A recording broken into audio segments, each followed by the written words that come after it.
നമസ്കാരം. എല്ലാ പ്രിയപ്പെട്ട കൂട്ടുകാർക്കും ഭാസിസ് അക്കാഡമിയുടെ മറ്റൊരു വീഡിയോയിലേക്ക് ഹാർദമായ സ്വാഗതം.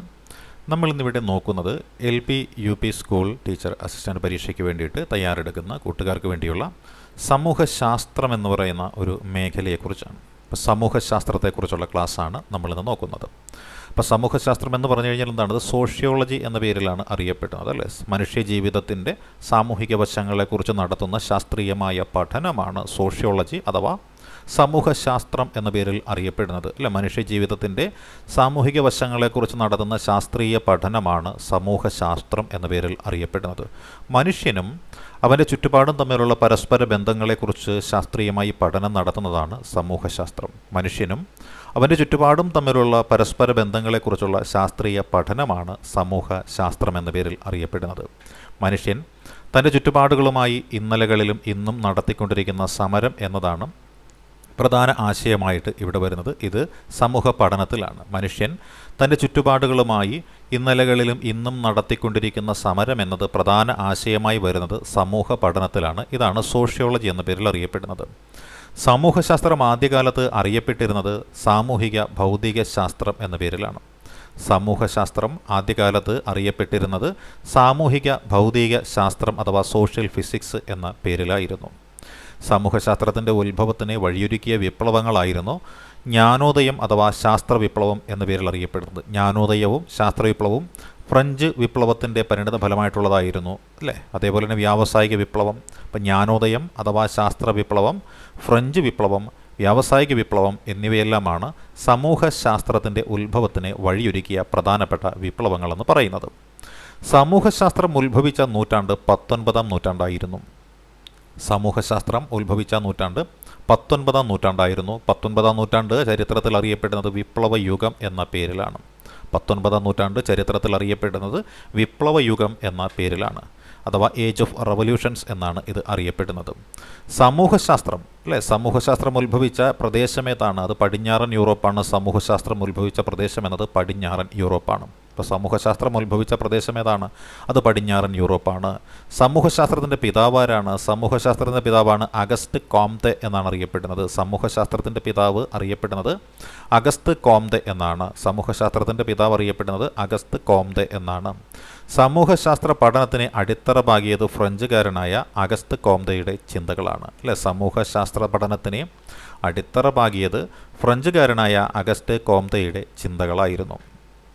ആദ്യകാല സമൂഹശാസ്ത്ര ചിന്തകർ എന്ന് പറയുന്നത് അഗസ്റ്റ് കോംതെയും Herbert Spencer, Karl Marx, Emile Durkheim, Marx Weber എന്നിവരാണ്. ആദ്യകാലത്തെ സമൂഹശാസ്ത്ര ചിന്തകരാരെല്ലാമാണ്? അഗസ്റ്റ് കോംതെയുണ്ട്, ഹെർബർട്ട് സ്പെൻസറുണ്ട്, കാൾ മാർക്സ് ഉണ്ട്, എമൈൽ ദുർഖീമുണ്ട്, മാക്സ് വെബറുമുണ്ട്. ചാൾസ് ഡാർവിൻ്റെ പരിണാമ സിദ്ധാന്തം എന്നത് സമൂഹത്തിൻ്റെ പഠനത്തിനുപയോഗിച്ച ചിന്തകന്മാരായിരുന്നു ഹെർബർട്ട് സ്പെൻസർ. ചാൾസ് ഡാർവിൻ്റെ പരിണാമ സിദ്ധാന്തത്തെ സമൂഹത്തിൻ്റെ പഠനത്തിന് വേണ്ടി ഉപയോഗിച്ച ചിന്തകനായിരുന്നു ഹെർബർട്ട് സ്പെൻസർ. ജീവശാസ്ത്രപരമായ പരിണാമം പോലെ തന്നെ മനുഷ്യ സമൂഹവും വ്യത്യസ്ത ഘട്ടങ്ങളിലൂടെയാണ് ഇന്നത്തെ അവസ്ഥയിൽ എത്തിച്ചേർന്നതെന്ന് വ്യക്തമാക്കിയ ചിന്തകനാണ് ഹെർബർട്ട് സ്പെൻസർ. ജീവശാസ്ത്രപരമായ പരിണാമം പോലെ തന്നെ മനുഷ്യ സമൂഹവും വ്യത്യസ്ത ഘട്ടങ്ങളിലൂടെയാണ് ഇന്നത്തെ അവസ്ഥയിൽ എത്തിച്ചേർന്നതെന്ന് വ്യക്തമാക്കിയ ചിന്തകനാണ് ഹെർബർട്ട് സ്പെൻസർ. ഇന്ത്യയിൽ സമൂഹശാസ്ത്ര പഠനം ആരംഭിച്ച നൂറ്റാണ്ടാണ് 20-ാം നൂറ്റാണ്ട്. ഇന്ത്യയിൽ സമൂഹശാസ്ത്ര പഠനം ആരംഭിച്ച നൂറ്റാണ്ടാണ് 20-ാം നൂറ്റാണ്ട്. ഇന്ത്യയിൽ ആദ്യമായി സമൂഹശാസ്ത്ര പഠന വകുപ്പ് ആരംഭിച്ച സർവകലാശാലയായിരുന്നു ബോംബെ സർവകലാശാല. ഇന്ത്യയിൽ ആദ്യമായിട്ട് സമൂഹശാസ്ത്ര പഠന വകുപ്പ് ആരംഭിച്ച സർവകലാശാലയായിരുന്നു ബോംബെ സർവകലാശാല. ഇന്ത്യയിൽ സമൂഹശാസ്ത്ര പഠനത്തിന് പ്രധാന സംഭാവനകൾ നൽകിയവരാണ് GS Kurian, AR Desai, SC Dube, MN Srinivas, DP Mukherjee എന്നിവർ. ഇന്ത്യയിൽ സമൂഹശാസ്ത്ര പഠനത്തിന് പ്രധാന സംഭാവനകൾ നൽകിയവരാണ് GS Kurian, AR Desai, SC Dube, MN Srinivas, DP Mukherjee എന്നിവർ. സമൂഹശാസ്ത്ര പഠനത്തിൻ്റെ ആവശ്യകത എന്തെല്ലാമെന്ന് നമുക്കൊന്ന് നോക്കാം. സമൂഹശാസ്ത്ര പഠനത്തിൻ്റെ ആവശ്യകതകൾ എന്തെല്ലാമാണ്? സമൂഹത്തെക്കുറിച്ച് ശരിയായ ധാരണ രൂപീകരിക്കുന്നതിനും സ്വന്തം സമൂഹത്തെയും മറ്റുള്ളവരുടെ സമൂഹത്തെയും വസ്തുനിഷ്ഠമായി അറിയുവാനും സഹായിക്കുന്നു എന്നുള്ളതാണ് സമൂഹ പഠനത്തിൻ്റെ ആവശ്യകത. സമൂഹത്തെക്കുറിച്ച് ശരിയായ ധാരണ രൂപീകരിക്കുന്നതിനും സ്വന്തം സമൂഹത്തെയും മറ്റുള്ളവരുടെ സമൂഹത്തെയും വസ്തുനിഷ്ഠമായി അറിയുവാനും സഹായിക്കുന്നു എന്നതാണ് സമൂഹശാസ്ത്ര പഠനത്തിൻ്റെ ആവശ്യകത. വ്യക്തിയും സാമൂഹിക സ്ഥാപനങ്ങളും തമ്മിലുള്ള ബന്ധം തിരിച്ചറിയുവാനായിട്ട് ഇത് സഹായിക്കുന്നുണ്ട്. വ്യക്തിയും സാമൂഹിക സ്ഥാപനങ്ങളും തമ്മിലുള്ള ബന്ധം തിരിച്ചറിയുവാനായിട്ട് ഇത് സഹായകരമാകുന്നു. സാമൂഹിക പ്രശ്നങ്ങളെക്കുറിച്ച് സൂക്ഷ്മമായി പഠിക്കുന്നതിനും പരിഹാരങ്ങൾ കണ്ടെത്തുവാനും ഇത് സഹായിക്കുന്നു. സാമൂഹിക പ്രശ്നങ്ങളെക്കുറിച്ച് സൂക്ഷ്മമായി പഠിക്കുന്നതിനും പരിഹാരങ്ങൾ കണ്ടെത്തുവാനും ഇത് സഹായിക്കുന്നു. സാമൂഹിക അവസ്ഥകളെ കാര്യകാരണ ബന്ധത്തിൻ്റെ അടിസ്ഥാനത്തിൽ അപഗ്രഥിക്കുവാനായിട്ട് ഇത് സഹായിക്കുന്നു. സാമൂഹിക അവസ്ഥകളെ കാര്യകാരണ ബന്ധത്തിൻ്റെ അടിസ്ഥാനത്തിൽ അപഗ്രഥിക്കുവാനായിട്ട് ഇത് സഹായിക്കുന്നു. സാമൂഹിക ആസൂത്രണത്തിനും വികസനത്തിനും ഇത് പ്രയോജനം ചെയ്യുന്നു. സാമൂഹിക ആസൂത്രണത്തിനും വികസനത്തിനും ഇത് പ്രയോജനം ചെയ്യുന്നു. സമൂഹശാസ്ത്രത്തിൻ്റെ ഭാഗമായ അന്വേഷണങ്ങളുടെ പ്രത്യേകതയാണ് വസ്തുനിഷ്ഠവും ശാസ്ത്രീയവുമായ വിവര ശേഖരണം എന്ന് പറയുന്നത്. സമൂഹശാസ്ത്രത്തിൻ്റെ ഭാഗമായ അന്വേഷണങ്ങളുടെ പ്രത്യേകതയാണ് വസ്തുനിഷ്ഠവും ശാസ്ത്രീയവുമായ വിവര ശേഖരണം എന്നത്. സമൂഹശാസ്ത്ര പഠനത്തിൽ സാമൂഹിക ക്ഷേമ പ്രവർത്തനങ്ങൾക്ക് മാർഗദർശനമായി തീരുന്നവർ പിന്നോക്ക വിഭാഗക്കാർ, ചൂഷിതർ, വിവേചനത്തിനും പീഡനത്തിനും വിധേയരാകുന്നവർ എന്നിവരൊക്കെയാണ്. അപ്പോൾ സമൂഹശാസ്ത്ര പഠനത്തിൽ സാമൂഹിക ക്ഷേമ പ്രവർത്തനങ്ങൾക്ക് മാർഗദർശനമായി തീരുന്നവർ ആരെല്ലാമാണ്? സമൂഹ ശാസ്ത്ര പഠനത്തിൽ സാമൂഹിക ക്ഷേമ പ്രവർത്തനങ്ങൾക്ക് മാർഗദർശനമായി തീരുന്നവർ പിന്നോക്ക വിഭാഗങ്ങളുണ്ട്, ചൂഷിതരുണ്ട്, വിവേചനത്തിനും പീഡനത്തിനും വിധേയരാകുന്നവരുമുണ്ട്. സമൂഹശാസ്ത്രത്തിന് പ്രയോഗ സാധ്യതയുള്ള മേഖലകൾ ഏതെല്ലാമാണ്? സമൂഹശാസ്ത്രത്തിന് പ്രയോഗ സാധ്യതയുള്ള മേഖലകളാണ് വാണിജ്യം, നഗരാസൂത്രണം, സാമൂഹിക ക്ഷേമം, പരസ്യം, വാർത്താവിനിമയം, വിദ്യാഭ്യാസ പ്രവർത്തനങ്ങൾ എന്നിവ. സമൂഹശാസ്ത്രത്തിന് പ്രയോഗ സാധ്യതയുള്ള മേഖലകളാണ് വാണിജ്യം, നഗരാസൂത്രണം, സാമൂഹിക ക്ഷേമം, പരസ്യം, വാർത്താവിനിമയം, വിദ്യാഭ്യാസ പ്രവർത്തനങ്ങൾ എന്നിവ. സമൂഹശാസ്ത്ര പഠനത്തിൽ വിശകലന വിധേയമാകുന്ന പ്രധാന മേഖലകളാണ് സാമൂഹിക സ്ഥാപനങ്ങൾ. സമൂഹശാസ്ത്ര പഠനത്തിൽ വിശകലന വിധേയമാകുന്ന പ്രധാന മേഖലകളാണ് സാമൂഹിക സ്ഥാപനങ്ങൾ, സാമൂഹിക സംഘങ്ങൾ, സാമൂഹിക ബന്ധങ്ങൾ, സാമൂഹികീകരണം, സാമൂഹിക നിയന്ത്രണം, സമുദായങ്ങൾ, സാമൂഹിക മാറ്റം, സാമൂഹിക പ്രശ്നങ്ങൾ എന്നിവ. ഇപ്പോൾ സമൂഹശാസ്ത്ര പഠനത്തിൽ വിശകലന വിധേയമാക്കുന്ന പ്രധാന മേഖലകളാണ് സാമൂഹിക സ്ഥാപനങ്ങൾ, സാമൂഹിക സംഘങ്ങൾ, സാമൂഹിക ബന്ധങ്ങൾ, സാമൂഹീകരണം, സാമൂഹിക നിയന്ത്രണം, സമുദായങ്ങൾ, സാമൂഹിക മാറ്റം, സാമൂഹിക പ്രശ്നങ്ങൾ എന്നിവ. സർഗരചനയും സമൂഹശാസ്ത്രവും എന്താണ് എന്ന് നമുക്ക് നോക്കാം. അല്ലേ, സർഗരചനയും സമൂഹശാസ്ത്രവുമുണ്ട്. സർഗരചനയ്ക്കൊരു ലക്ഷ്യമുണ്ട്. അതെന്താണ്? ആസ്വാദനമാണ് സർഗരചനയുടെ ലക്ഷ്യം. അപ്പോൾ സർഗരചനയുടെ ലക്ഷ്യം എന്താണ്? ആസ്വാദനമാണ് സർഗരചനയുടെ ലക്ഷ്യം. സാഹിത്യകാരന്മാർ സർഗരചനയ്ക്ക് ആധാരമാകുന്ന ഘടകങ്ങൾ എന്തെല്ലാമാണ്? ഭാവന. സാഹിത്യകാരന്മാർ സർഗരചനയ്ക്ക് ആധാരമാക്കുന്ന ഘടകങ്ങളാണ് ഭാവന അഥവാ ഇമാജിനേഷൻ, സർഗാത്മകത അഥവാ ക്രിയേറ്റിവിറ്റി. സാഹിത്യകാരന്മാർ സർഗരചനയ്ക്ക് ആധാരമാക്കുന്ന ഘടകങ്ങളാണ് ഭാവന അഥവാ ഇമാജിനേഷൻ, സർഗാത്മകത അഥവാ ക്രിയേറ്റിവിറ്റി, സർഗരചന അഥവാ ഇമാജിനേഷൻ. ഇനി നമുക്ക് സമൂഹശാസ്ത്ര പഠനം എന്താണെന്ന് നമുക്ക് നോക്കാം. അല്ലേ, സാമൂഹിക അവസ്ഥകൾ എന്താണ്? കാര്യകാരണ ബന്ധത്തിൻ്റെ അടിസ്ഥാനത്തിൽ അപഗ്രഥിക്കുന്നതാണ് ഈ പറയുന്ന സമൂഹശാസ്ത്ര പഠനം എന്ന് പറയുന്നത്. അപ്പോൾ സമൂഹശാസ്ത്ര പഠനം എന്താണ്? സാമൂഹിക സംഭവ വികാസങ്ങളെ ആവിഷ്കരിക്കുന്ന ഒന്നാണ് സമൂഹശാസ്ത്ര പഠനം എന്ന് പറയുന്നത്. സമൂഹത്തിലെ വിവിധ പഠന രീതികളുണ്ട്. അവ സോഷ്യൽ സർവേയുണ്ട്, അഭിമുഖമുണ്ട്, കേസ് സ്റ്റഡിയുണ്ട്, നിരീക്ഷണമുണ്ട്, സാമ്പിൾ സർവേയുണ്ട്, ചോദ്യാവലിയുണ്ട്, പങ്കാളിത്ത നിരീക്ഷണമുണ്ട്, പങ്കാളിത്ത രഹിത നിരീക്ഷണമുണ്ട്, സോഷ്യൽ സർവേ ഉണ്ട്. അപ്പോൾ എന്തെല്ലാമാണ്? സോഷ്യൽ സർവേ, പങ്കാളിത്ത രഹിത നിരീക്ഷണം, പങ്കാളിത്ത നിരീക്ഷണം, ചോദ്യാവലി, സാമ്പിൾ സർവേ, നിരീക്ഷണം, കേസ് സ്റ്റഡി, അഭിമുഖം, സോഷ്യൽ സർവേ എന്നിവയൊക്കെയാണ് സമൂഹശാസ്ത്രത്തിലെ വിവിധ പഠന രീതികൾ എന്ന പേരിൽ അറിയപ്പെടുന്നത്. ഇനി നമുക്ക് രാജ്യത്തെ മൊത്തം ജനങ്ങളെക്കുറിച്ചുള്ള വിവരം ശേഖരിക്കുന്ന പ്രക്രിയ അല്ലെങ്കിൽ സർവേ എന്ന പേരെന്താണെന്ന് നമുക്ക് നോക്കാം. അതിനെ സെൻസസ് എന്നാണ് വിശേഷിപ്പിക്കുന്നത്. രാജ്യത്തെ മൊത്തം ജനങ്ങളുടെ വിവരം ശേഖരിക്കുന്ന സർവേയെ നമ്മൾ വിശേഷിപ്പിക്കുന്നത് സെൻസസ് എന്നാണ്. സെൻസസ് നടക്കുന്നത് 10 വർഷത്തിലൊരിക്കലാണ്. അല്ലേ, സെൻസസ് നടക്കുന്നത് എത്ര വർഷത്തിലൊരിക്കലാണ്? 10 വർഷത്തിലൊരിക്കലാണ് സെൻസസ് നടക്കുന്നത്. അപ്പോൾ സെൻസസ് നടക്കുന്നത് 10 വർഷത്തിലൊരിക്കലാണ്. സാമൂഹിക വിഷയങ്ങൾ പഠിക്കാൻ അനുയോജ്യമായ ഒരു രീതിയുണ്ട്. ആ രീതിയാണ് സർവേ എന്ന പേരിൽ അറിയപ്പെടുന്നത്. സാമൂഹിക വിഷയങ്ങൾ പഠിക്കാൻ അനുയോജ്യമായ രീതിയാണ് സർവേ എന്ന പേരിൽ അറിയപ്പെടുന്നത്. തിരഞ്ഞെടുത്ത ഒരു സംഘം ജനങ്ങളിൽ നിന്ന് ശേഖരിച്ച വിവരത്തിൻ്റെ അടിസ്ഥാനത്തിൽ പഠന വിഷയത്തെക്കുറിച്ച് സമഗ്രമായ കാഴ്ചപ്പാട് രൂപീകരിക്കാനും വലിയൊരു വിഭാഗം ജനങ്ങളിൽ നിന്ന് വിവരം ശേഖരിക്കേണ്ടി വരുന്ന സാഹചര്യത്തിൽ ഉപയോഗിക്കുന്ന പഠന രീതിയാണ് സർവേ രീതി എന്ന് പറയുന്നത്.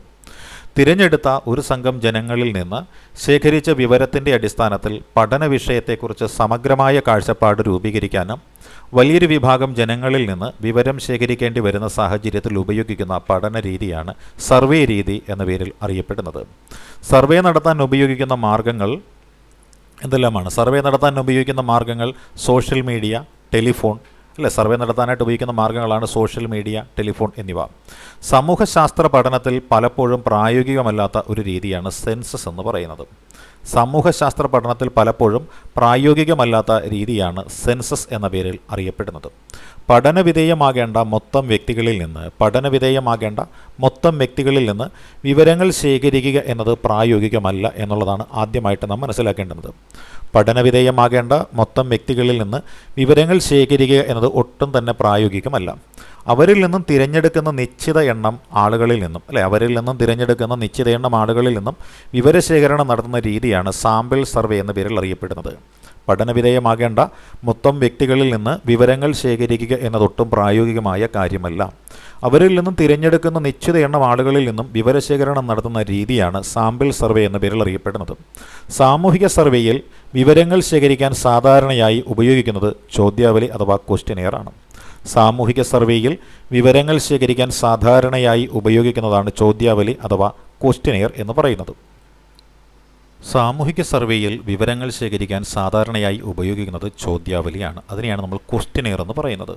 വിവരശേഖരണത്തിനായി ഗവേഷകർ ഉപയോഗിക്കുന്ന ചോദ്യങ്ങളുടെ പട്ടികയാണ് ചോദ്യാവലി എന്ന പേരിൽ അറിയപ്പെടുന്നത്. വിവരശേഖരണത്തിനായി ഗവേഷകർ ഉപയോഗിക്കുന്ന ചോദ്യങ്ങളുടെ പട്ടികയാണ് ചോദ്യാവലി എന്ന പേരിൽ അറിയപ്പെടുന്നത്.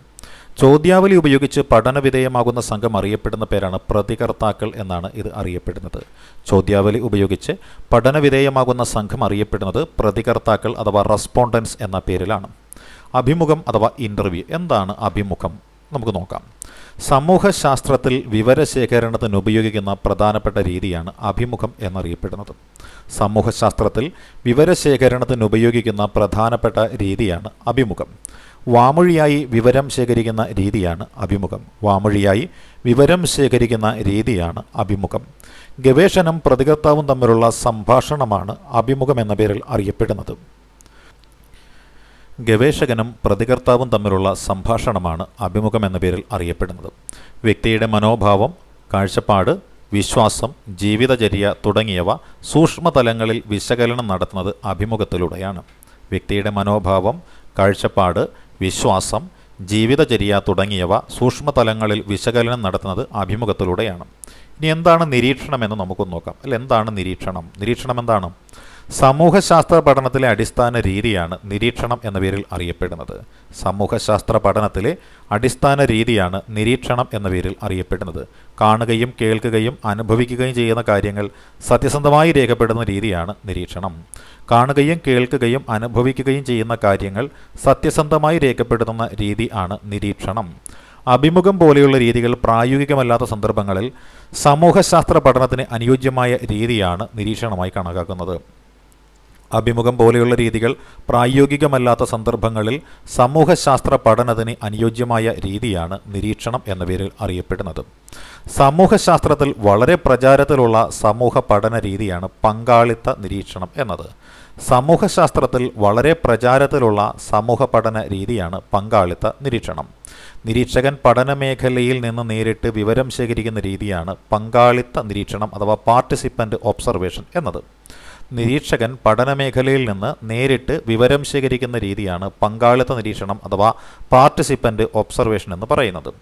ആദിമ സമൂഹങ്ങളുടെ പഠനത്തിനായി നരവംശശാസ്ത്രമാണ് ആന്ത്രപ്പോളജി എന്ന് പറയുന്നത്. ആദിമ സമൂഹങ്ങളുടെ പഠനത്തിനായി നരവംശശാസ്ത്രത്തിൽ ഉപയോഗിച്ച രീതി അതാണ് പങ്കാളിത്ത നിരീക്ഷണം എന്നത്. സമൂഹശാസ്ത്രജ്ഞൻ പഠനവിധേയമാക്കുന്ന സംഘത്തിൽ താമസിച്ച് അവരുടെ ജീവിതത്തെക്കുറിച്ച് നേരിട്ട് മനസ്സിലാക്കുന്ന രീതിയാണ് പങ്കാളിത്ത നിരീക്ഷണം. സമൂഹശാസ്ത്രജ്ഞൻ പഠനവിധേയമാകുന്ന സംഘത്തിൽ താമസിച്ചുകൊണ്ട് അവരുടെ ജീവിതത്തെക്കുറിച്ച് നേരിട്ട് മനസ്സിലാക്കുന്ന രീതിയാണ് പങ്കാളിത്ത നിരീക്ഷണം എന്ന പേരിൽ അറിയപ്പെടുന്നത്. പങ്കാളിത്ത നിരീക്ഷണത്തിൻ്റെ മറ്റൊരു പേരാണ് ഫീൽഡ് വർക്ക് എന്നത്. പങ്കാളിത്ത നിരീക്ഷണത്തിൻ്റെ മറ്റൊരു പേരാണ് ഫീൽഡ് വർക്ക് എന്നാണ് അറിയപ്പെടുന്നത്. പങ്കാളിത്ത നിരീക്ഷണത്തിൻ്റെ മറ്റൊരു പേര് ഫീൽഡ് വർക്ക് എന്നാണ്. സമൂഹശാസ്ത്രജ്ഞൻ പഠന സംഘത്തിൽ താമസിക്കാതെ പകരം പുറത്തുനിന്ന് നിരീക്ഷണം നടത്തുന്ന രീതിയാണ് പങ്കാളിത്ത രഹിത നിരീക്ഷണം എന്ന പേരിൽ അറിയപ്പെടുന്നത്. സമൂഹശാസ്ത്രജ്ഞൻ പഠന സംഘത്തിൽ താമസിക്കാതെ പകരം പുറത്തുനിന്ന് നിരീക്ഷണം നടത്തുന്ന രീതിയാണ് പങ്കാളിത്ത രഹിത നിരീക്ഷണം എന്ന പേരിൽ അറിയപ്പെടുന്നത്, അഥവാ നോൺ പാർട്ടിസിപ്പൻ്റ് ഒബ്സർവേഷൻ എന്നാണ് ഇത് അറിയപ്പെടുന്നത്. ഇനി കേസ് സ്റ്റഡി എന്നൊരു ഘടകവും ഇതിലുണ്ട്. എന്താണ് ഒരു കേസ് സ്റ്റഡി എന്ന് നമുക്ക് നോക്കാം. കേസ് സ്റ്റഡി എന്താണ്? അപൂർവവും വേറിട്ടതുമായ സാമൂഹിക പ്രതിഭാസങ്ങളെക്കുറിച്ചും പ്രശ്നങ്ങളെക്കുറിച്ചും ആഴത്തിൽ പഠിക്കുന്ന സമൂഹശാസ്ത്ര പഠന രീതിയാണ് കേസ് സ്റ്റഡി എന്നത്. അപൂർവവും വേറിട്ടതുമായ സാമൂഹിക പ്രതിഭാസങ്ങളെക്കുറിച്ചും പ്രശ്നങ്ങളെക്കുറിച്ചും ആഴത്തിൽ പഠിക്കുന്ന സാമൂഹ്യശാസ്ത്ര പഠന രീതിയാണ് കേസ് സ്റ്റഡി എന്നത്. സൂക്ഷ്മവും സമഗ്രവുമായ പഠന രീതി ഉപയോഗിച്ചുകൊണ്ട് പഠനവിധേയമാക്കുന്ന വിഷയം അറിയപ്പെടുന്നതാണ് കേസ്. സൂക്ഷ്മവും സമഗ്രവുമായ പഠന രീതി ഉപയോഗിച്ച് പഠനവിധേയമാക്കുന്ന വിഷയം അറിയപ്പെടുന്നതാണ് കേസ് എന്നത്. കേസിനെക്കുറിച്ചുള്ള വിശദമായ പഠനം അറിയപ്പെടുന്നതാണ് കേസ് സ്റ്റഡി എന്നത്. കേസിനെക്കുറിച്ചുള്ള വിശദമായ പഠനം അറിയപ്പെടുന്നത് കേസ് സ്റ്റഡി എന്നാണ്. കേസിനെക്കുറിച്ചുള്ള വിശദമായ പഠനം അറിയപ്പെടുന്നത് കേസ് സ്റ്റഡി എന്നാണ്. ഇത് നമുക്ക് സോഷ്യലൈസേഷൻ അഥവാ സാമൂഹികീകരണം എന്താണ് എന്ന് നോക്കാം, അല്ലേ? സാമൂഹികീകരണം എന്താണ്? വ്യക്തിയും സമൂഹവും പരസ്പര പൂരകങ്ങളാണെന്നും ഒരു വ്യക്തിയെ സമൂഹത്തിൽ ജീവിക്കാൻ പ്രാപ്തനാക്കുന്ന പ്രക്രിയ അറിയപ്പെടുന്നത് സാമൂഹികീകരണം എന്നുമാണ്. വ്യക്തിയും സമൂഹവും പരസ്പര പൂരകങ്ങളാണെന്നും ഒരു വ്യക്തിയെ സമൂഹത്തിൽ ജീവിക്കാൻ പ്രാപ്തനാക്കുന്ന പ്രക്രിയ അറിയപ്പെടുന്നത് സാമൂഹികീകരണം എന്നുമാണ്. വ്യക്തികൾ സമൂഹത്തിൻ്റെ സമ്പ്രദായങ്ങളുമായി പൊരുത്തപ്പെടാൻ പഠിക്കുന്ന പ്രക്രിയയാണ് സാമൂഹികീകരണം എന്നഭിപ്രായപ്പെട്ട ചിന്തകനാണ് ഓഗ്ബേൺ. വ്യക്തികൾ സമൂഹത്തിൻ്റെ സമ്പ്രദായങ്ങളുമായി പൊരുത്തപ്പെടാൻ പഠിക്കുന്ന പ്രക്രിയയാണ് സാമൂഹികീകരണം എന്നഭിപ്രായപ്പെട്ട ചിന്തകനാണ് ഓഗ്ബേൺ. ജനന സമയത്ത് ഒരു ശിശുവിന് സമൂഹത്തെക്കുറിച്ചോ സാമൂഹിക സ്വഭാവത്തെക്കുറിച്ചോ യാതൊന്നും തന്നെ അറിയുകയില്ല. ജനന സമയത്ത് ഒരു ശിശുവിന് സമൂഹത്തെക്കുറിച്ചോ സാമൂഹിക സ്വഭാവത്തെക്കുറിച്ചോ യാതൊന്നും തന്നെ അറിയുകയില്ല. എന്നാൽ വളർന്നു വരുമ്പോൾ ഭൗതിക ലോകത്തെക്കുറിച്ചും പെരുമാറ്റ രീതി എന്നിവയെക്കുറിച്ചുമെല്ലാം കുട്ടി മനസ്സിലാക്കിയെടുക്കുന്നു. എന്നാൽ വളർന്നു വരുമ്പോൾ ഭൗതിക ലോകത്തെക്കുറിച്ചും പെരുമാറ്റ രീതിയെക്കുറിച്ചുമെല്ലാം കൂടി കുട്ടി മനസ്സിലാക്കുന്നു. നിസ്സഹായനായ ഒരു ശിശു ക്രമേണ സ്വയം ബോധവാനും അറിവുള്ള വ്യക്തിയും ജനിച്ചു വളർന്ന സംസ്കാരത്തിൻ്റെ രീതികളിൽ നിപുണനായി തീരുകയും ചെയ്യുന്ന പ്രക്രിയയാണ് സാമൂഹികീകരണം എന്ന് പറയുന്നത്.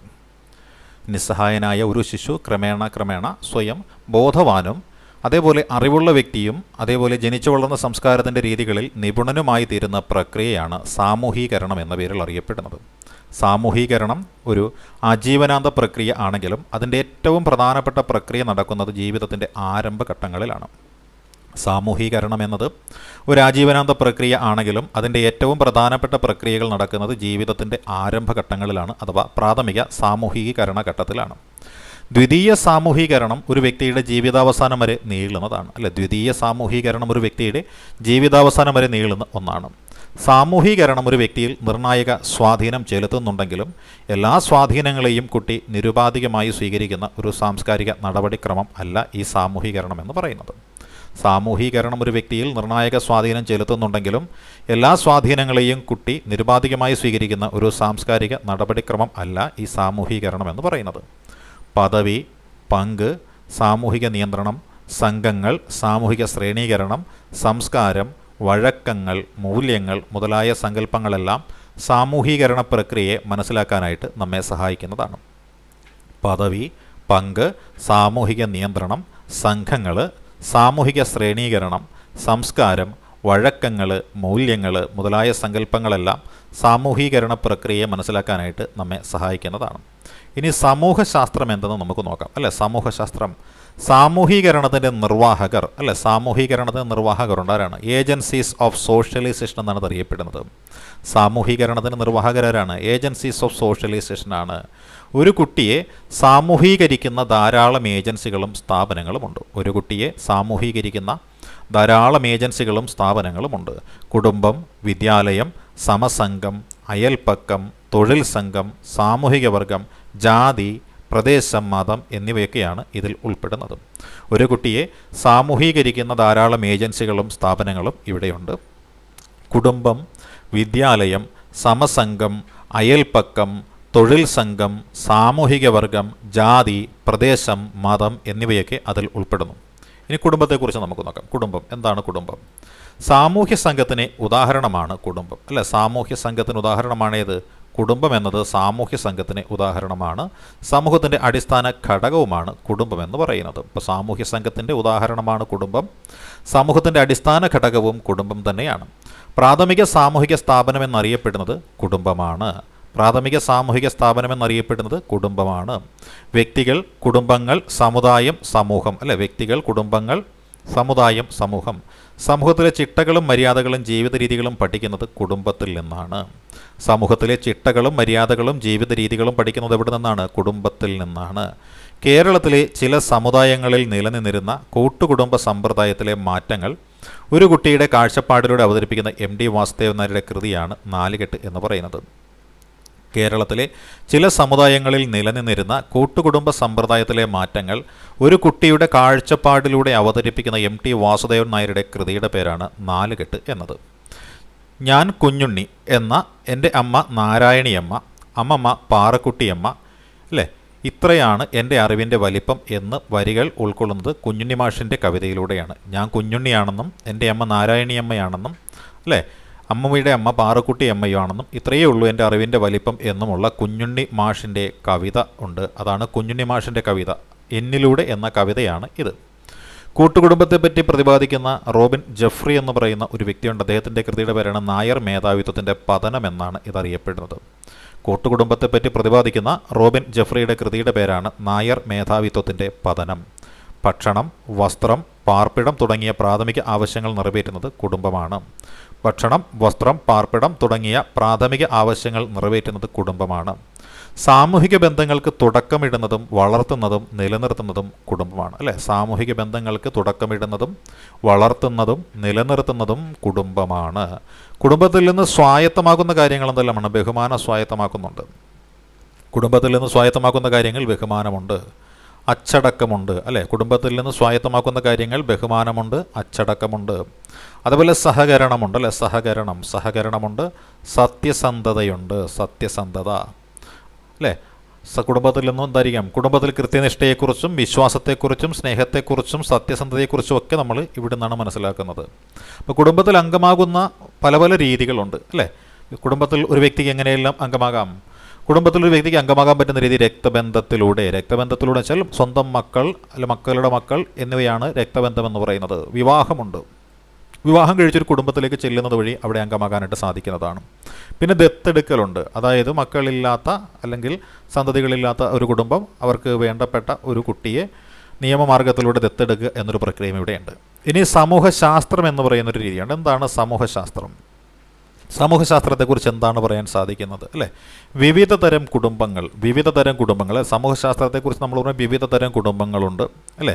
ആ കുടുംബത്തിൻ്റെ സവിശേഷതകളുമുണ്ട്. അതാണ് ഇനി നമ്മൾ നോക്കാൻ പോകുന്നത്. കുടുംബഘടനയുടെ അടിസ്ഥാനത്തിൽ കുടുംബങ്ങളെ അണുകുടുംബം, വിസ്തൃത കുടുംബം, കൂട്ടുകുടുംബം എന്നിങ്ങനെയാണ് തിരിച്ചിരിക്കുന്നത്.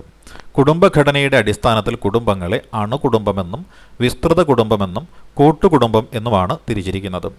അച്ഛനും അമ്മയും മക്കളും അടങ്ങുന്നതാണ് കുടുംബം. അച്ഛനും അമ്മയും മക്കളും അടങ്ങുന്നതാണ് കുടുംബം എന്ന പേരിൽ അറിയപ്പെടുന്നത്.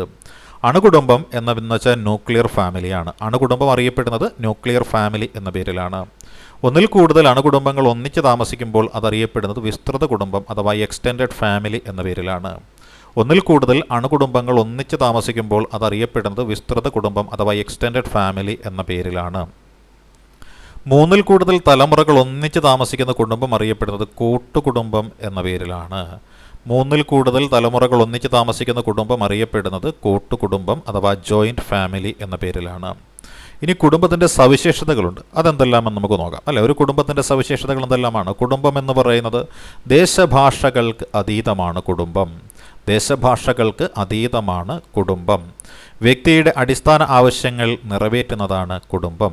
വ്യക്തിയുടെ അടിസ്ഥാന ആവശ്യങ്ങൾ നിറവേറ്റുന്നതാണ് കുടുംബം. കുടുംബത്തിന് പരിമിതമായ വലിപ്പമാണ് ഉള്ളത്. കുടുംബത്തിന് പരിമിതമായ വലിപ്പം മാത്രമേ ഉള്ളൂ. സ്നേഹം, വാത്സല്യം എന്നിവ കുടുംബം നൽകുന്നു. സ്നേഹം, വാത്സല്യം എന്നിവ കുടുംബം നൽകുന്നു. വൈകാരിക ബന്ധങ്ങളും പെരുമാറ്റശീലങ്ങളും കുടുംബത്തിന് ഉണ്ട്. ഉത്തരവാദിത്വ ബോധം എന്ന് പറയുന്നത് കുടുംബം നൽകുന്നു. അതേപോലെ അംഗങ്ങൾക്ക് സുരക്ഷിതത്വ ബോധം ഇത് ഉറപ്പുവരുത്തുകയും ചെയ്യുന്നു. കുടുംബാംഗങ്ങളെ ഒന്നിച്ചു നിർത്തുന്ന ഘടകങ്ങൾ എന്തെല്ലാമാണ്? വാത്സല്യമുണ്ട്, സ്നേഹമുണ്ട്, പരസ്പര ബഹുമാനമുണ്ട്, സംരക്ഷണമുണ്ട്.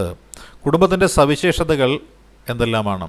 കുടുംബത്തിൻ്റെ സവിശേഷതകൾ സാർവലൗകികത അഥവാ യൂണിവേഴ്സാലിറ്റി, വൈകാരിക ബന്ധം, അതുപോലെ പരിമിതമായ വലിപ്പം, ഉത്തരവാദിത്വ ബോധം എന്നിവയാണ് കുടുംബത്തിൻ്റെ പ്രധാന സവിശേഷതകൾ.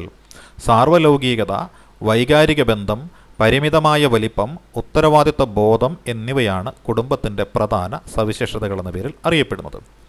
കുടുംബാംഗങ്ങൾക്കിടയിൽ സ്നേഹപൂർവമായ ഒരു അന്തരീക്ഷം സൃഷ്ടിക്കുകയാണ് കുടുംബത്തിൻ്റെ ധർമ്മം. കുടുംബാംഗങ്ങൾക്കിടയിൽ സ്നേഹപൂർവമായ ഒരു അന്തരീക്ഷം സൃഷ്ടിക്കുക എന്നതാണ് കുടുംബത്തിൻ്റെ ധർമ്മമായി ഇത് പറഞ്ഞിരിക്കുന്നത്. ഓഗ്ബോൾ ആണ് ഇത് പറഞ്ഞിരിക്കുന്നത്. കുടുംബത്തിൽ നിന്ന് ലഭിക്കുന്ന ഗുണങ്ങൾ എന്തെല്ലാമാണ്? കുടുംബത്തിൽ നിന്ന് ലഭിക്കുന്ന പ്രധാനപ്പെട്ട ഗുണമാണ് അച്ചടക്കം. പ്രധാനപ്പെട്ട ഒരു ഗുണമാണ് അച്ചടക്കം.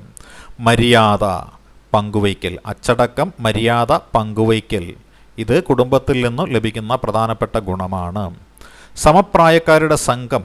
എന്താണ് സമപ്രായക്കാരുടെ സംഘം അഥവാ പീർ ഗ്രൂപ്പ് എന്ന് പറയുന്നത്? എന്താണ്? എഴുതപ്പെട്ട നിയമാവലിയോ ഭരണഘടനയോ ഇല്ലാത്ത സംഘങ്ങൾക്ക് ഉദാഹരണമാണ് സമപ്രായക്കാരുടെ സംഘം എന്ന പേരിൽ അറിയപ്പെടുന്നത്.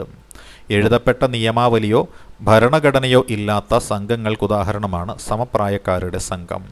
സംഘബോധമുണ്ടാകാനും ജയപരാജയങ്ങൾ അംഗീകരിക്കാനും പ്രചോദനം ഉൾക്കൊണ്ട് മുന്നേറാനും നല്ല ശീലങ്ങൾ രൂപപ്പെടുത്തിയെടുക്കാനും പഠിക്കുന്നത് സമപ്രായക്കാരിൽ നിന്നാണ്. സംഘബോധമുണ്ടാകാനും ജയപരാജയങ്ങൾ അംഗീകരിക്കാനും പ്രചോദനം ഉൾക്കൊണ്ട് മുന്നേറാനും നല്ല ശീലങ്ങൾ രൂപപ്പെടുത്തിയെടുക്കാനും പഠിക്കേണ്ടത് സമപ്രായക്കാരിൽ നിന്നാണ്. സാമൂഹീകരണത്തിൻ്റെ മറ്റൊരു നിർവാഹക ഘടകമാണ് സമസംഘം എന്ന് പറയുന്നത്. സാമൂഹീകരണത്തിൻ്റെ മറ്റൊരു നിർവാഹക ഘടകമാണ് സമസംഘം എന്ന പേരിൽ അറിയപ്പെടുന്നത്. സമസംഘങ്ങൾ എന്ന പദത്തിന് എന്താണ് അർത്ഥം? തുല്യർ എന്നാണ്. സമസംഘങ്ങൾ എന്ന പദത്തിൻ്റെ അർത്ഥം തുല്യരെന്നാണ്. കുട്ടികളുടെ സമപ്രായക്കാരായ സുഹൃത്ത് സംഘങ്ങളാണ് സമസംഘങ്ങൾ. കുട്ടികളുടെ സമപ്രായക്കാരായ സുഹൃത്ത് സംഘങ്ങളെയാണ് സമസംഘങ്ങൾ എന്ന പേരിൽ അറിയപ്പെടുന്നത്. ചില സംസ്കാരങ്ങളിൽ, പ്രത്യേകിച്ച് പരമ്പരാഗത ചെറുസമൂഹങ്ങളിൽ വയസ്സിൻ്റെ അടിസ്ഥാനത്തിലാണ് സമസംഘങ്ങൾ രൂപപ്പെടുന്നത്. ചില സംസ്കാരങ്ങളിൽ, പ്രത്യേകിച്ച് പരമ്പരാഗത ചെറുസമൂഹങ്ങളിൽ വയസ്സിൻ്റെ അടിസ്ഥാനത്തിലാണ് സമസംഘങ്ങൾ രൂപപ്പെടുന്നത്. അല്ലേ? ഇനി സമുദായമുണ്ട്, സമാജവുമുണ്ട്. എന്താണ് സമുദായം, എന്താണ് സമാജം എന്ന് നമുക്ക് നോക്കാം. അല്ലേ? വ്യക്തിയുടെ വളർച്ചയിൽ നിർണായക പങ്ക് വഹിക്കുന്ന സാമൂഹ്യ സംഘങ്ങളാണ് സമുദായം അഥവാ സമാജം എന്ന പേരിൽ അറിയപ്പെടുന്നത്. വ്യക്തിയുടെ വളർച്ചയിൽ നിർണായക പങ്ക് വഹിക്കുന്ന സാമൂഹ്യ സംഘങ്ങളാണ് സമുദായമെന്നും സമാജമെന്നും ഒക്കെ അറിയപ്പെടുന്നത്. ഒരു നിശ്ചിത പ്രദേശത്ത് നാം ഒന്നാണ് എന്ന വികാരത്തോടെ ജീവിക്കുന്ന വ്യക്തികളുടെ സംഘം അറിയപ്പെടുന്നതാണ് സമുദായം. ഒരു നിശ്ചിത പ്രദേശത്ത് നാം ഒന്നാണ് എന്ന വികാരത്തോടെ ജീവിക്കുന്ന വ്യക്തികളുടെ സംഘം അറിയപ്പെടുന്നത് സമുദായം എന്നാണ്. സമുദായത്തിൻ്റെ പ്രത്യേകതകൾ എന്തെല്ലാമാണ് എന്ന് നോക്കാം. അല്ലേ? സമുദായത്തിൻ്റെ പ്രത്യേകതകൾ എന്തെല്ലാമാണ്? ഒരു നിശ്ചിത പ്രദേശത്തെ താമസം, കൂട്ടായ പ്രവർത്തനങ്ങൾ, സുദൃഢമായ ബന്ധങ്ങൾ, സമാനമായ സാംസ്കാരിക മൂല്യങ്ങൾ, ഇതൊക്കെയാണ് സമുദായത്തിൻ്റെ പ്രത്യേകതകളെന്ന് പറയുന്നത്. ഒരു നിശ്ചിത പ്രദേശത്തെ താമസം, കൂട്ടായ പ്രവർത്തനങ്ങൾ, സുദൃഢമായ ബന്ധങ്ങൾ, സമാനമായ സാംസ്കാരിക മൂല്യങ്ങൾ, ഇവയൊക്കെയാണ് എന്തിൻ്റെ പ്രത്യേകതകൾ? സമുദായത്തിൻ്റെ പ്രത്യേകതകൾ എന്ന പേരിൽ അറിയപ്പെടുന്നത്. വ്യക്തികളിൽ കഴിവുകൾ വികസിപ്പിക്കുക എന്ന ലക്ഷ്യത്തോടെ പൊതുനന്മയ്ക്ക് വേണ്ടി രൂപം കൊള്ളുന്നതാണ് സമാജങ്ങൾ. വ്യക്തികളിൽ കഴിവുകൾ വികസിപ്പിക്കുക എന്ന ലക്ഷ്യത്തോടെ പൊതുനന്മയ്ക്ക് വേണ്ടി രൂപം കൊള്ളുന്നതാണ് സമാജങ്ങൾ. ഈ സമാജങ്ങൾക്ക് ഉദാഹരണമുണ്ട്. ഈ സമാജങ്ങൾക്ക് ഉദാഹരണമാണ് റെസിഡൻസ് അസോസിയേഷനുകൾ. സമാജങ്ങൾക്ക് ഉദാഹരണമാണ് റെസിഡൻസ് അസോസിയേഷനുകൾ, തൊഴിലാളി സംഘടനകൾ, വിദ്യാർത്ഥി സംഘടനകൾ. വിദ്യാർത്ഥി സംഘടനകൾ, തൊഴിലാളി സംഘടനകൾ, റെസിഡൻസ് അസോസിയേഷനുകൾ ഇവയെല്ലാം എന്തിനുദാഹരണമാണ്? സമാജങ്ങൾക്ക് ഉദാഹരണമാണ് ഇവയെല്ലാം. ചില ലക്ഷ്യങ്ങൾ നേടുന്നതിന് വേണ്ടി ജനങ്ങൾ ഒന്നിച്ച് പ്രവർത്തിക്കുന്നതാണ് സമാജം. അപ്പോൾ എന്താണ് സമാജം? ചില ലക്ഷ്യങ്ങൾ നേടുന്നതിന് വേണ്ടിയിട്ട് ജനങ്ങൾ ഒന്നിച്ച് പ്രവർത്തിക്കുന്നതാണ് സമാജം എന്ന് അഭിപ്രായപ്പെട്ട ചിന്തകൻ്റെ പേരാണ് ബൊഗാർട്സ്. അപ്പോൾ ബൊഗാർട്സ് ആണ് ഇപ്രകാരം അഭിപ്രായപ്പെട്ടത്. എപ്രകാരമാണ് ബൊഗാർട്സ് അഭിപ്രായപ്പെട്ടത്? ചില ലക്ഷ്യങ്ങൾ നേടുന്നതിന് വേണ്ടി ജനങ്ങൾ ഒന്നിച്ച് പ്രവർത്തിക്കുന്നതാണ് സമാജം എന്ന് അഭിപ്രായപ്പെട്ട ചിന്തകനാണ് ബൊഗാർട്സ്. ഇനി സമൂഹശാസ്ത്രമുണ്ട്. എന്താണ് സമൂഹശാസ്ത്രം? വ്യക്തികളുടെ ക്രിയാത്മക ഇടപെടലുകളെ സ്വാധീനിക്കുന്ന ഘടകങ്ങളുണ്ട് അല്ലെ? വ്യക്തികളുടെ ക്രിയാത്മക ഇടപെടലുകളെ സ്വാധീനിക്കുന്ന ഘടകങ്ങളുണ്ട്. കുടുംബം, അയൽപ്പക്കം, വിദ്യാലയം, സമാജങ്ങൾ എന്നിവയാണ് അത് അല്ലെ? വ്യക്തികളുടെ ക്രിയാത്മക ഇടപെടലുകളെ സ്വാധീനിക്കുന്ന ഘടകങ്ങളാണ് കുടുംബം, അയൽപ്പക്കം, വിദ്യാലയം, സമാജങ്ങൾ എന്നിവ. ഇനി വിദ്യാലയങ്ങളുണ്ട്. വിദ്യാലയങ്ങൾ എന്നാണ് സ്കൂളുകൾ എന്ന പേരിലാണ് വിദ്യാലയങ്ങൾ അറിയപ്പെടുന്നത് അല്ലേ? ഒരു നിശ്ചിതമായ പാഠ്യപദ്ധതിയുടെ അടിസ്ഥാനത്തിൽ വിഷയങ്ങൾ പഠിപ്പിക്കുന്ന ഔപചാരിക പ്രക്രിയയാണ് വിദ്യാലയങ്ങളിലെ പഠനം എന്നത്. ഒരു നിശ്ചിതമായ പാഠ്യപദ്ധതിയുടെ അടിസ്ഥാനത്തിൽ വിഷയങ്ങൾ പഠിപ്പിക്കുന്ന ഔപചാരിക പ്രക്രിയയാണ് വിദ്യാലയങ്ങളിലെ പഠനം എന്നത്. സ്കൂളുകൾ എല്ലാ അർത്ഥത്തിലും സാമൂഹീകരണത്തിൻ്റെ ഏജൻസി കൂടിയായിട്ടാണ് കണക്കാക്കപ്പെടുന്നത് അല്ലേ? സ്കൂളുകൾ എല്ലാ അർത്ഥത്തിലും സാമൂഹീകരണത്തിൻ്റെ ഏജൻസി കൂടിയായിട്ടാണ് പൊതുവെ കണക്കാക്കപ്പെടുന്നത്. സ്കൂളുകളിൽ ഔപചാരിക പാഠ്യപദ്ധതിയോടൊപ്പം കുട്ടികളുടെ പഠനത്തെ രൂപപ്പെടുത്തുന്ന മറഞ്ഞിരിക്കുന്ന പാഠ്യപദ്ധതിയുമുണ്ടെന്നാണ് സമൂഹശാസ്ത്രജ്ഞർ പറയുന്നത്. സ്കൂളുകളിൽ ഔപചാരിക പാഠ്യപദ്ധതിയോടൊപ്പം കുട്ടികളുടെ പഠനത്തെ രൂപപ്പെടുത്തുന്ന മറഞ്ഞിരിക്കുന്ന പാഠ്യപദ്ധതിയുമുണ്ടെന്ന് സമൂഹശാസ്ത്രജ്ഞർ പറഞ്ഞു വരുന്നുണ്ട്.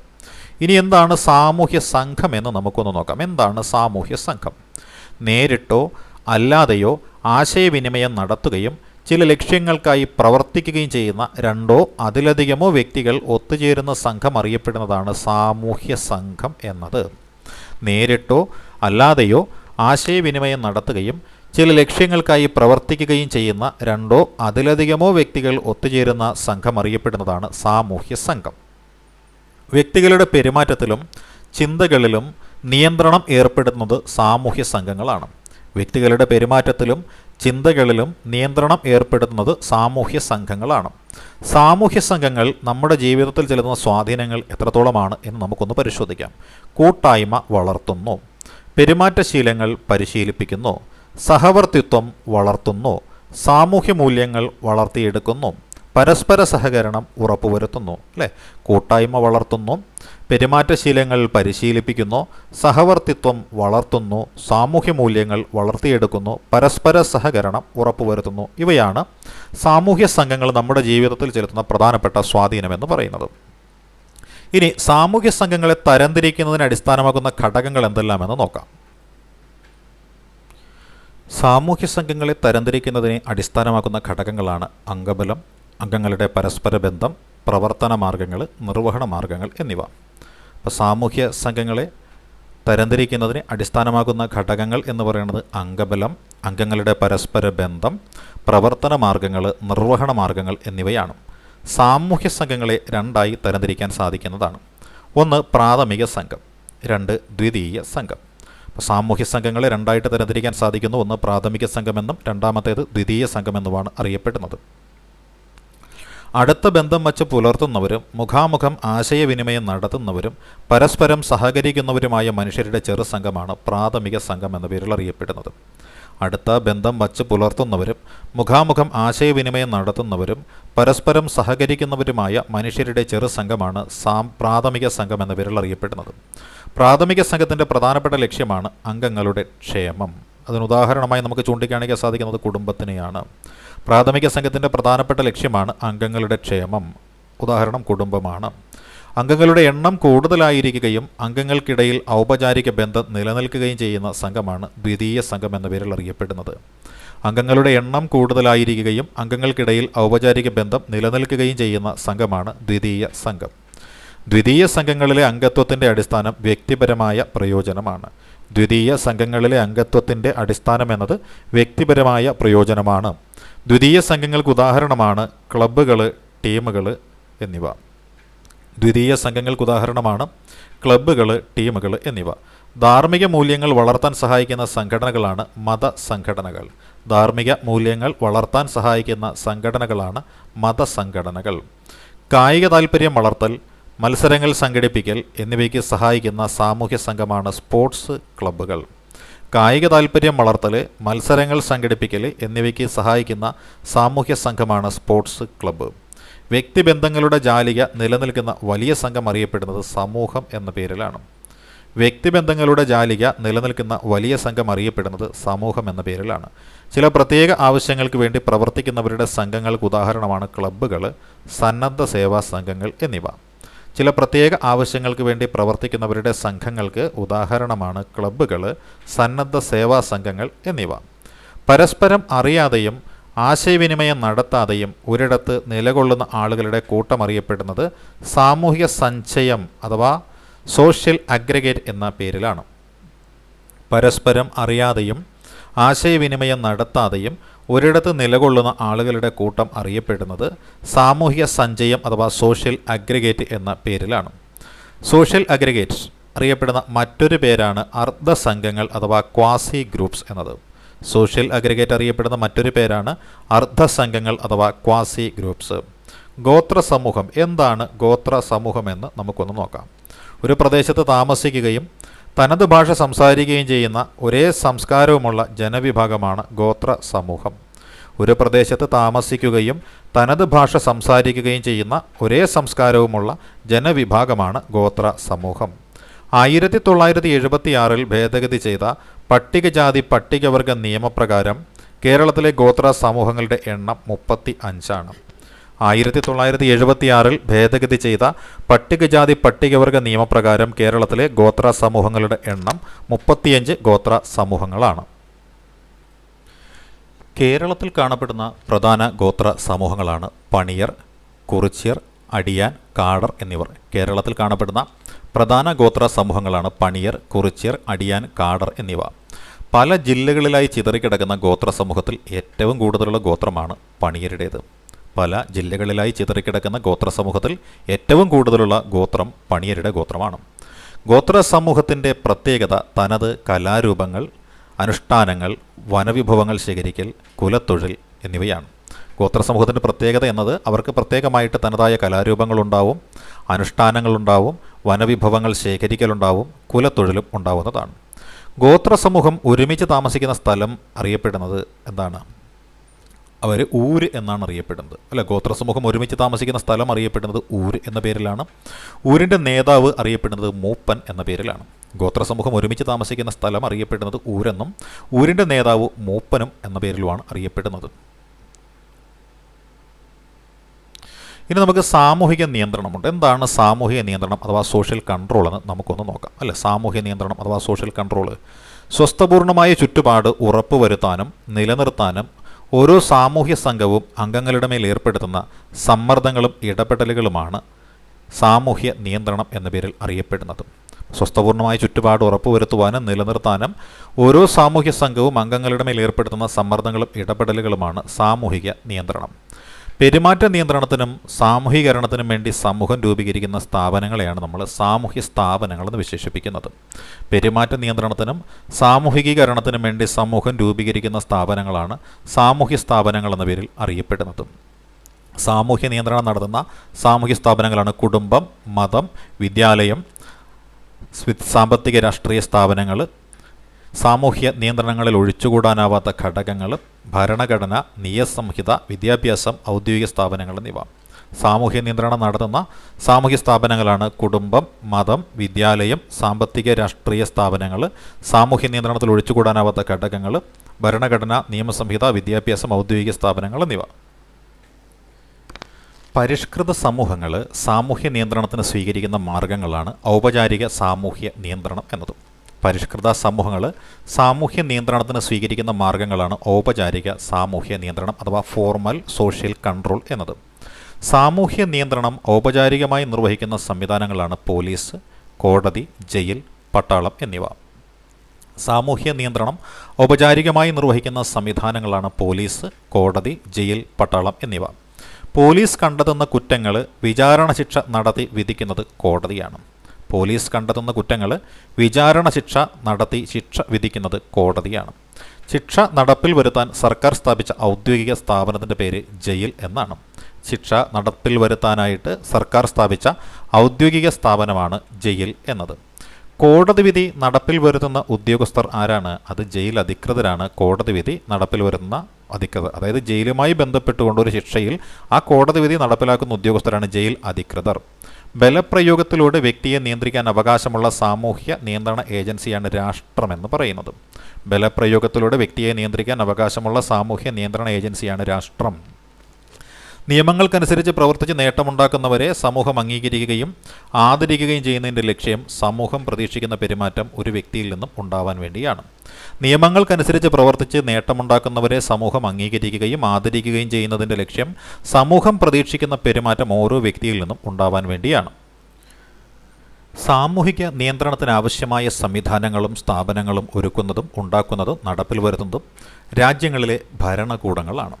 സാമൂഹിക നിയന്ത്രണത്തിനാവശ്യമായ സംവിധാനങ്ങളും സ്ഥാപനങ്ങളും ഒരുക്കുന്നതും ഉണ്ടാക്കുന്നതും നടപ്പിൽ വരുത്തുന്നതും രാജ്യങ്ങളിലെ ഭരണകൂടങ്ങളാണ്.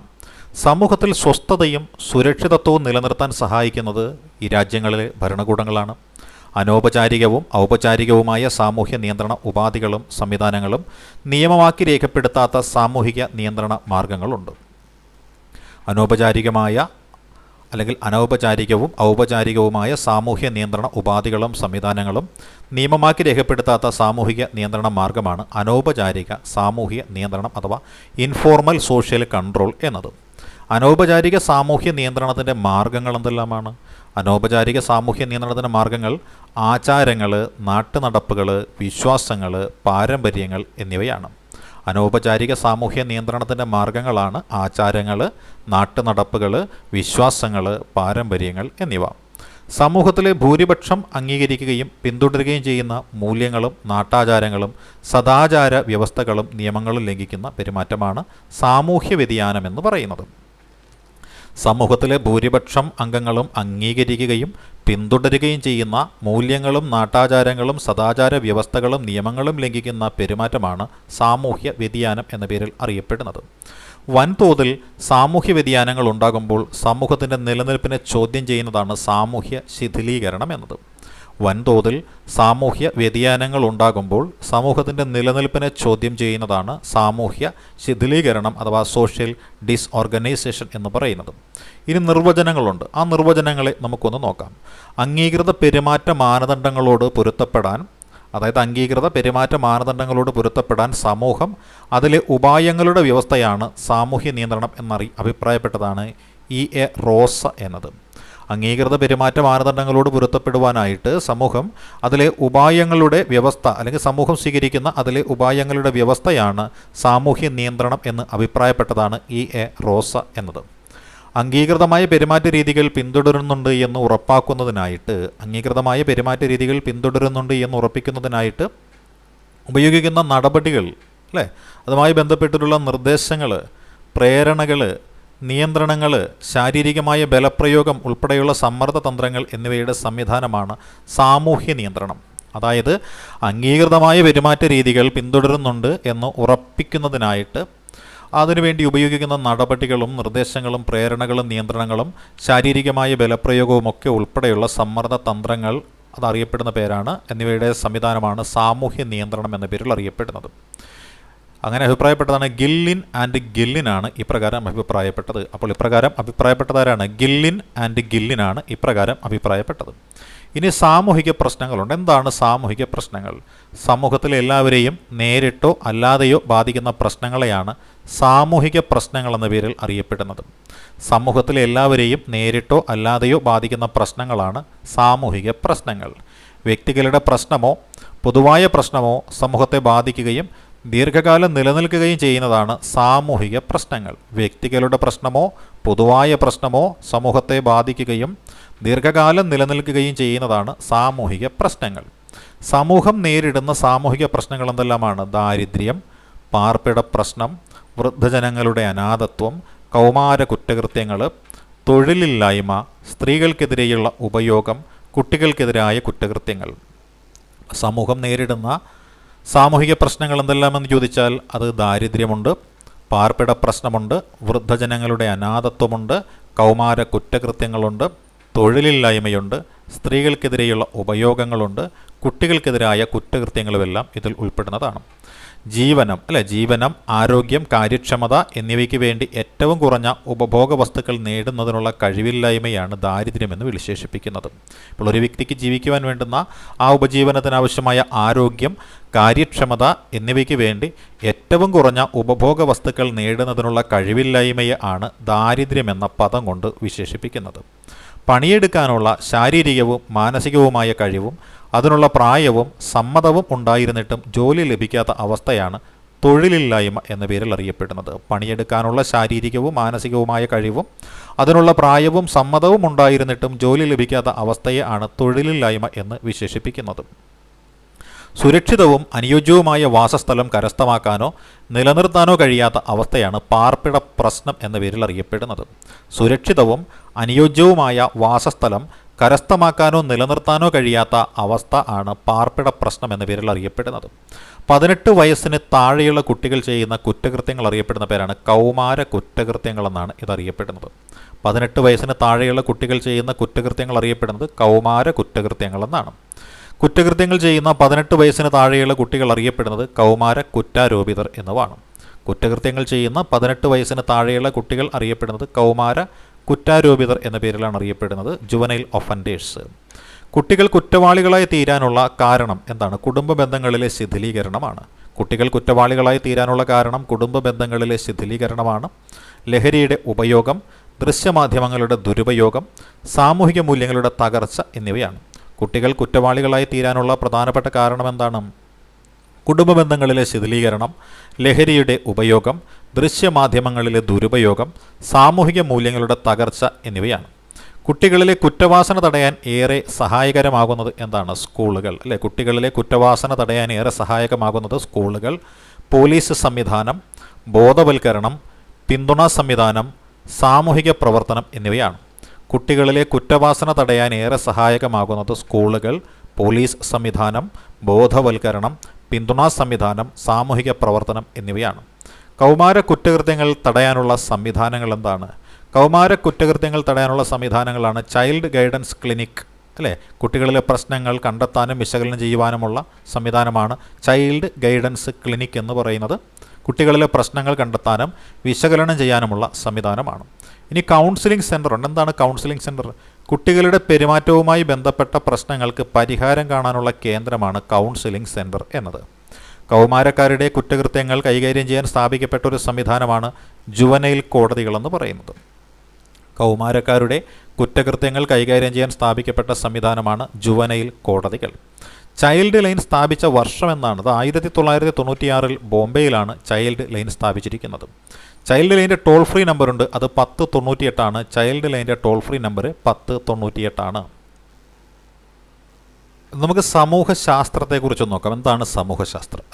കുട്ടികൾ അനുഭവിക്കുന്ന പ്രശ്നങ്ങളും പ്രയാസങ്ങളും കണ്ടെത്തി അവരെ സഹായിക്കാനും സംരക്ഷിക്കാനുമായി ഇന്ത്യ ഗവൺമെൻറ്റിൻ്റെ ministry of woman and child ഡെവലപ്മെൻറ്റിൻ്റെ കീഴിൽ പ്രവർത്തിക്കുന്ന ഏജൻസിയാണ് ചൈൽഡ് ലൈൻ എന്ന് പറയുന്നത്. കുട്ടികൾ അനുഭവിക്കുന്ന പ്രശ്നങ്ങളും പ്രയാസങ്ങളും കണ്ടെത്തി അവരെ സഹായിക്കാനും സംരക്ഷിക്കാനുമായിട്ട് ഇന്ത്യ ഗവൺമെൻറ്റിൻ്റെ ministry of woman and child ഡെവലപ്മെൻറ്റിൻ്റെ കീഴിൽ പ്രവർത്തിക്കുന്ന ഏജൻസിയാണ് ചൈൽഡ് ലൈൻ എന്നത്. ചൈൽഡ് ലൈൻ സ്ഥാപിച്ചത് ആരാണ്? ചൈൽഡ് ലൈൻ സ്ഥാപിച്ചത് ആരാണ്? ടാറ്റ ഇൻസ്റ്റിറ്റ്യൂട്ട് ഓഫ് സോഷ്യൽ സയൻസിലെ പ്രൊഫസറായിട്ടുള്ള ജീറോ ബില്ലി മൊറിയാണ് ചൈൽഡ് ലൈൻ സ്ഥാപിച്ചത്. അപ്പോൾ ചൈൽഡ് ലൈൻ സ്ഥാപിച്ചത് ആര് എന്ന ചോദ്യത്തിൻ്റെ ഉത്തരമാണ് ടാറ്റ ഇൻസ്റ്റിറ്റ്യൂട്ട് ഓഫ് സോഷ്യൽ സയൻസിലെ പ്രൊഫസറായിട്ടുള്ള ജീറോ ബില്ലി മൊറിയാണ് ചൈൽഡ് ലൈൻ സ്ഥാപിച്ചത്. കുട്ടികൾക്കെതിരെ സമൂഹത്തിൽ നടക്കുന്ന അനീതികൾ, കുട്ടികൾക്കെതിരെ സമൂഹത്തിൽ നടക്കുന്ന അനീതികൾ, ബാലവേല, ഭിക്ഷാടനം, ശൈശവ വിവാഹം എന്നിവയാണ് കുട്ടികൾക്കെതിരെ സമൂഹത്തിൽ നടക്കുന്ന അനീതികളാണ് ബാലവേല, ഭിക്ഷാടനം, ശൈശവ വിവാഹം എന്നിവ. സമൂഹത്തിൽ സ്ത്രീകൾ നേരിടുന്ന പ്രശ്നങ്ങൾ എന്തെല്ലാമാണ്? സമൂഹത്തിൽ സ്ത്രീകൾ നേരിടുന്ന പ്രശ്നങ്ങൾ, സ്ത്രീകൾക്കെതിരായിട്ടുള്ള കുറ്റകൃത്യങ്ങൾ, വിദ്യാഭ്യാസത്തിനുള്ള അവകാശം നിഷേധിക്കൽ, ഒരേ ജോലിക്ക് വ്യത്യസ്തമായിട്ടുള്ള കൂലി, കഴിവ് തെളിയിക്കുവാനുള്ള അവസരം നിഷേധിക്കൽ, പൊതുരംഗത്ത് നിന്നും മാറ്റി നിർത്തുക, ഇവയൊക്കെയാണ്.